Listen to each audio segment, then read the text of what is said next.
Welcome to the deep dive. So, our mission is pretty straightforward. You give us the source material, could be articles, research, maybe even your own notes, and we dive in. Yeah, we pull out the key takeaways, the surprising bits, and really the context you need to actually understand what's going on behind the headlines.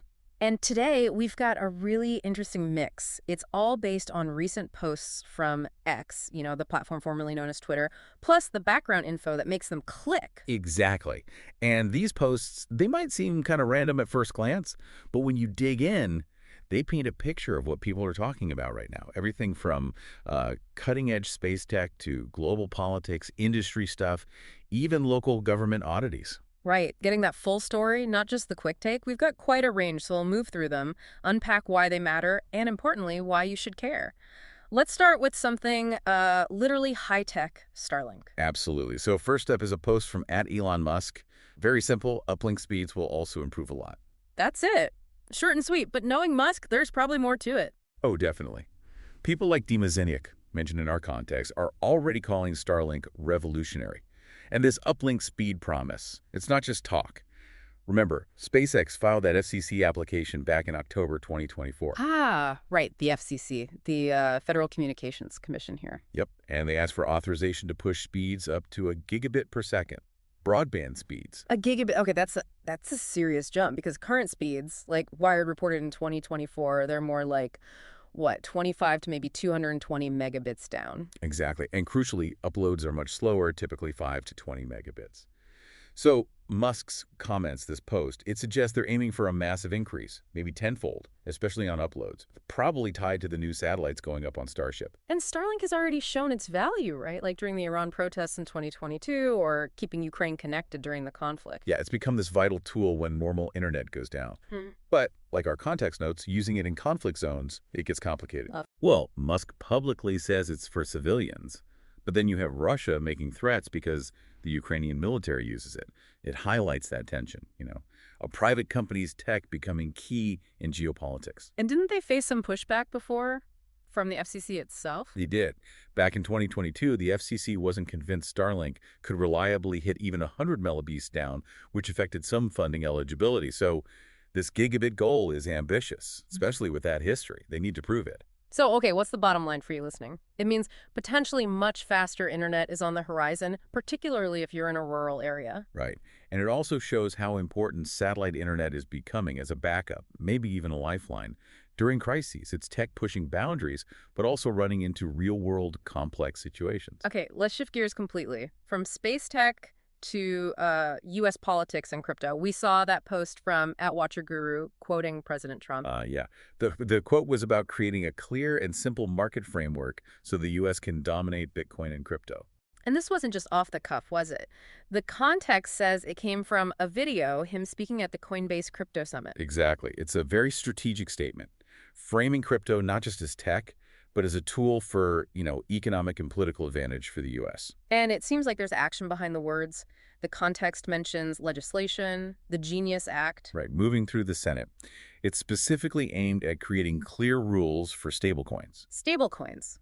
Those are the cryptos tied to regular money, like the dollar, to keep the price steady. That's the idea. And having clear rules for them is seen as key for sort of bringing crypto into the mainstream financial world. And this seems like a shift from, say, the previous administration's approach, which Trump has criticized. It does. This push, plus the Genius Act, it looks like a deliberate effort to position the U.S. as a leader in digital finance, competing with places like the EU or Asia. The timing feels significant too, right? With all the big institutions getting more interested, that Coinbase summit was all about stablecoins. Definitely. And the context even threw in that data point, stablecoin transfers are apparently already bigger than Visa or MasterCard volumes. Wow, really? Yeah, it suggests stablecoins are becoming a major part of how money moves globally.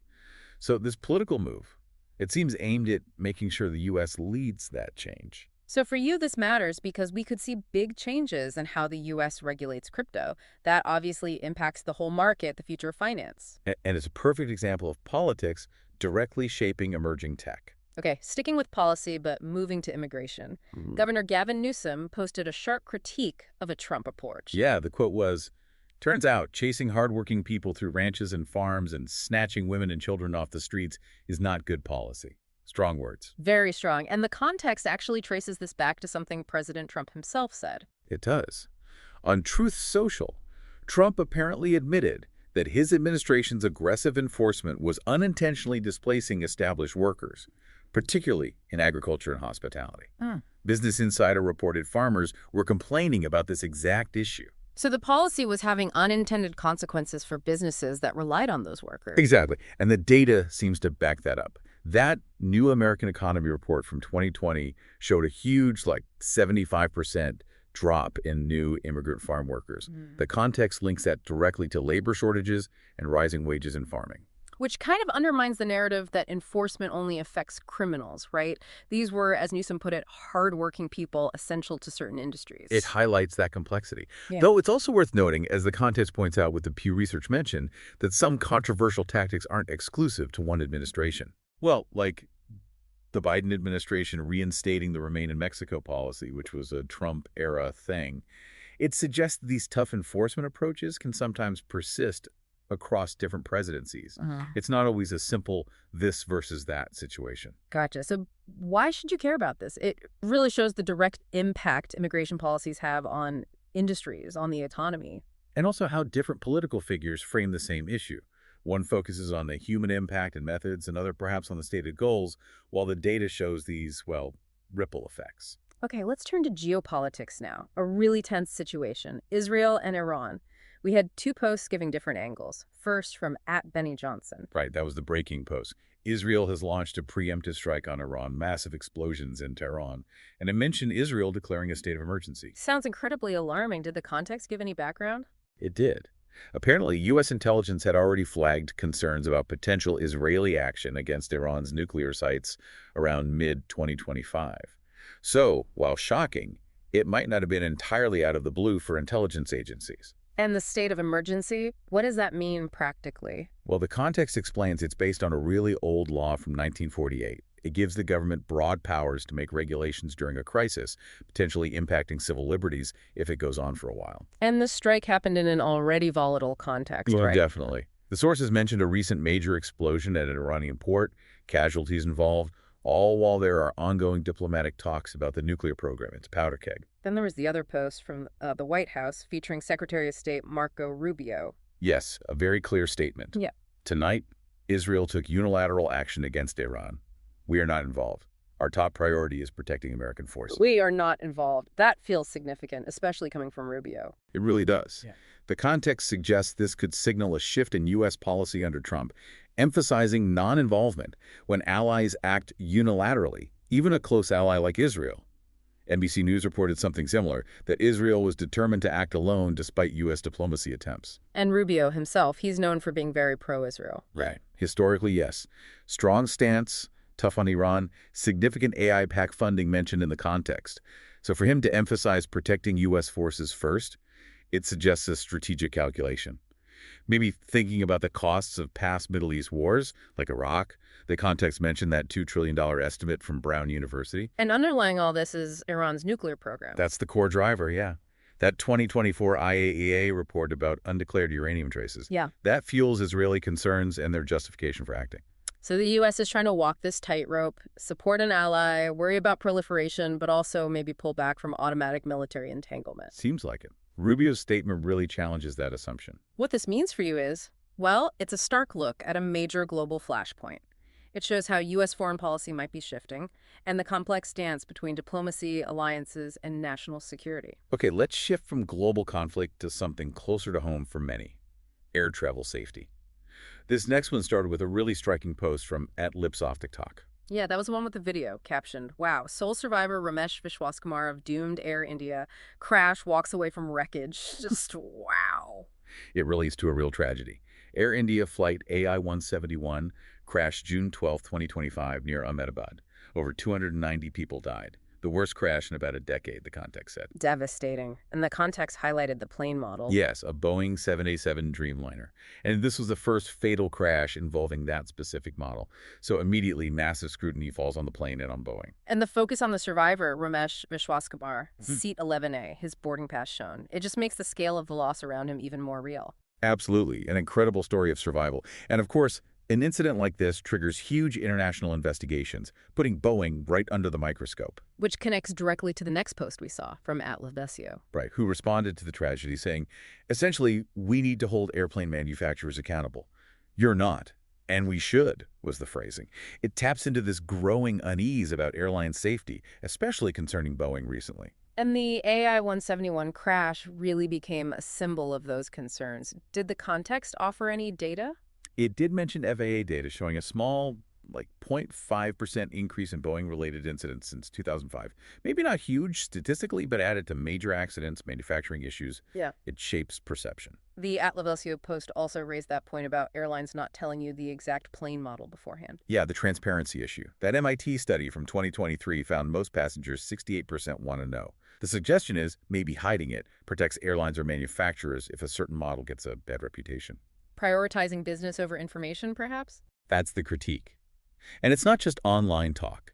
The context brings up a 2024 NTSB report that's the U.S. Safety Investigation Agency. What did they say? They explicitly flagged problems with Boeing's quality control, noted a 15% rise in manufacturing defects, and basically urged moving away from self-regulation towards stricter government oversight. So for you, the listener, this is fundamentally about your safety when you fly. These terrible incidents are reminders of how complex safety is. And they spark these crucial debates about accountability, transparency, and whether industry interests are properly balanced with public safety. That conversation is clearly ongoing. Okay, let's switch to something much more local but maybe universally frustrating. This post from @Wall Street Apes about Tiburon, California. Yes, the recycling story. Residents fined up to $500 for not sorting their trash perfectly. Only for the city to then apparently mix it all back together and dump it in a landfill. The post ended with just amazing. Sarcastically, I assume. You'd think so. And while it's one town, it taps into this wider skepticism about recycling programs. The context mentioned that University of Georgia study finding only about 9% of plastic globally actually gets recycled. 9%, that's depressingly low. It is. It suggests that a lot of effort, maybe even rules like Tiburon's, might not be having the environmental impact people assume. The context used terms like greenwashing or virtue signaling for the Tiburon situation, like looking environmentally conscious without the actual benefit. Exactly. Requiring sorting, issuing fines, it looks good on paper. But if the back-end infrastructure isn't there, or the economics don't work, and it all ends up in the landfill anyway... people start to wonder why they bother. Precisely. It's a critique you hear a lot about environmental policies, the gap between the policy's appearance and its actual effectiveness. So for you, this is maybe a nudge to be a bit critical about local programs. Ask questions. Where does your recycling really go? Is the system working as intended, or is it just optics? It highlights that gap between policy goals and what actually happens on the ground. Okay, last topic. Let's circle back to U.S. politics, but focus on a relationship. Trump and Elon Musk. There was a post from @Atsabidaj featuring comments from VP JD Vance. Right. Vance offered some insight into that dynamic. He said Trump wishes Elon well, isn't looking for a long-term feud.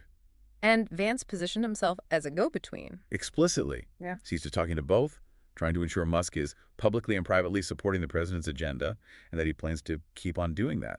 It's quite open mediation. And this comes after some public tension between them. Right? Yeah, the context mentioned a BBC article where Musk apparently expressed some regret over past critical posts. And there was that specific spat over a spending bill. Musk criticized Trump hit back hard on social media. It hasn't always been smooth sailing then. Not at all. The independent timeline mentioned in the context shows their relationship has really swung back and forth, sometimes friendly, sometimes clashing, often over policy stuff. So understanding that history makes Vance's role clearer.